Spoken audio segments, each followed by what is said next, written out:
Like I said, there's no other way to start this than just to do it, right? What's up, guys? My name is Giovanni Grande. Welcome to the show.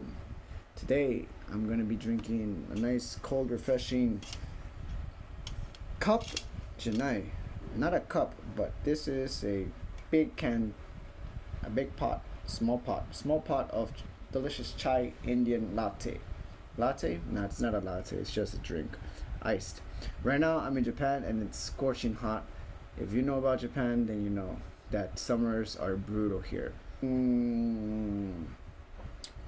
It's nice, refreshing. It's got a little bit of caffeine in there, so I'll probably wake up. Anyways, guys, today I want to talk to you guys about one of my favorite topics, and that is travel. And when I say travel, I mean the travel that I really like the most, and that is solo traveling. Solo traveling could be like backpacking. It could be just country hopping. What am I saying? All right. Today we're gonna be talking about solo travel, and I'm gonna share a few of my experiences on why I think it's the best way to travel. Now, there's many other ways to travel. You could travel with friends, you could do group travel, you could do luxury travel, but my favorite, most interesting is this solo traveling, grabbing a backpack and just hitting the road without having a real plan or a real destination. It's the best way to do it, I think, in my opinion. What's so good. All right. So today, this is why I think solo traveling is the best way to travel. I think it's the best way to travel because A, you get to be free, you get to travel freely whichever way you want. Two, you get to meet a lot of people from around the world. And you end up being a self-sufficient person in the end, I think. My opinion. Now, when I first traveled by myself, let me see, I got to meet a lot of interesting people. And I don't think I would have been able to meet these interesting people if I had a partner while traveling. And I say this because usually when you travel with another person, you create this social bubble that you and the other person make. And you kind of end up spending most of your time and talking to the same person over and over again. Not that that's a bad thing. It's a very beautiful thing to experience, and I think you make a lot of lasting memories. But when you travel by yourself, you're kind of forced to exert yourself into the world and meet people, connect with people, and you can only do this fairly efficiently when you travel by yourself. So yes, when I was first traveling, I met a lot of cool people, and I'll give you an example of the time I traveled to Nepal, which is the first country that I've ever set foot off from North America. And North America is my home country, New York City.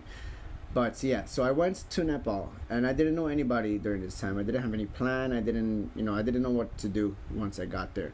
So I went to Nepal. I landed there, and on my second day, I met this very interesting guy. His name was AJ from India. So he was traveling too. We met at a hostel, and he ended up coming from India, and we met, and so together we ended up hanging out, and we got to explore a few of the streets in Nepal. And when I was with this guy, I learned a lot of things, but one of the main takeaways that I learned from him was his culture was different than mine, and so he had this knack of bargaining. He knew how to negotiate with people and stuff. And coming from the North America, I had no experience on how to do this whatsoever. How to talk to people from the area, how to figure things out. And so I hung out with him, and I'm never gonna forget this. But we were looking for like some walking sticks or something for a trek that I was getting prepared to do in Nepal. Climbing the mountains and stuff. And I went shopping with him. We went into this shop, and we asked for the price. And we said, "Hi, excuse me, how much is the walking sticks or whatever?" They gave us a price, and then that's it. That was it. We went to a second shop and we did the same exact thing. Asked for the price, said thank you, and we left. And then we went to a third shop, and by doing this, we ended up getting an average for the price of what a pair of walking sticks would be. And so we got the average price, and after this he went to a fourth shop, and then we didn't see the average price, but we actually requested that they lower the price even more than what the average was. And by doing this, we got the walking sticks for half the price of what the sellers were trying to sell the product to us for. And through this, I learned for the first time in my life the art of negotiation. And ever since that, everywhere that I went, if possible, I would try to negotiate a price whenever I can. And North America is different. You can't really do it too much there, but you could do it. There's some spots where you be able to do so, and I've done it in North America. Not maybe like in high-end stores, or maybe you could do it in high-end stores. What do I know? But you can't do it at a place like Walmart or something where price is actually fixed. But if it's like a mom and pop shop, or if it's like a store that has control over their sales, you could do it there. And yes, just keep in mind to be respectful when you do so and stuff. There's like some things that you have to you have to keep in mind that people are still running businesses, but if it benefits them, they'll make a sale with you regardless or not.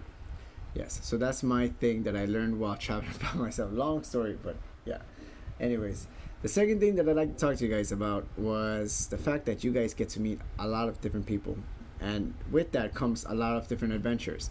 Now, if you're by yourself, you don't have to ask permission to do anything. You're kind of free. And so if you want to do something kind of crazy or interesting, and something that maybe it's not for everybody, then it's a lot easier to do so when you travel.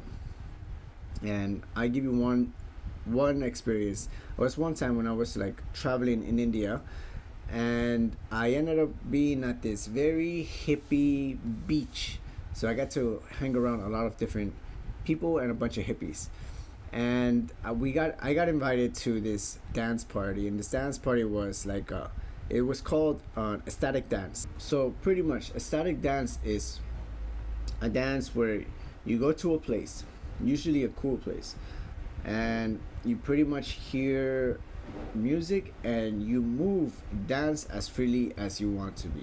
The concept is to not care about what others are going to think about you, and just let your mind be free. So I did that, and I ended up doing this a bunch of crazy dance moves. It was just fire bending, air bending, water bending, and just things that I dancing in a way that I would say people from Avatar the anime would dance So yeah, it was fun. I was acting like an animal, but it was one of the best experiences that I've ever had. It was probably the best party that I've ever been to. Yes.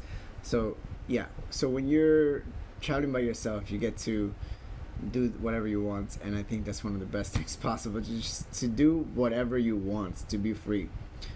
And yes, and now the last thing I want to say is, when you're traveling by yourself, you have to really be self-reliant. You're navigating the world by yourself, and you have to be cautious of everything. You have to make your plans by yourself. You have to be really independent. You have to be responsible. You're responsible for yourself. It's you're really taking care of a person, that's yourself. And sometimes when you're in a routine, when you're back at home, you don't really get to do that because you have a routine. You're already fitted into a system, right? But when you're out and about into the world and you're by yourself, you are kind of forced to expose yourself to the world around you, and take care of yourself. And with that comes a lot of responsibility. And so it's a good thing, this responsibility that you are forced to take upon. It's a very good thing. And when you do this, you get to learn a lot about yourself, your limitations, and what you like, what you don't like. And also you get this sense of power and a sort of confidence, if you will. And this confidence, you could bring it back home or wherever you are in the world, and you get this confidence that you kind of know how to take care of yourself. And that is, you kind of have this sense of fulfillment, or the fact that, all right, I could take care of myself in this part of the world. Coming back home, you know, you come in with a very, what is it? A very powerful mind, I think. You're alert with everything that you're doing, and you keep being responsible yourself in a sense, if that makes any sense. All right. Anyways, that's the last thing I want to talk to you guys about. So, closing off, the best things that comes with solo traveling is meeting people. What was it?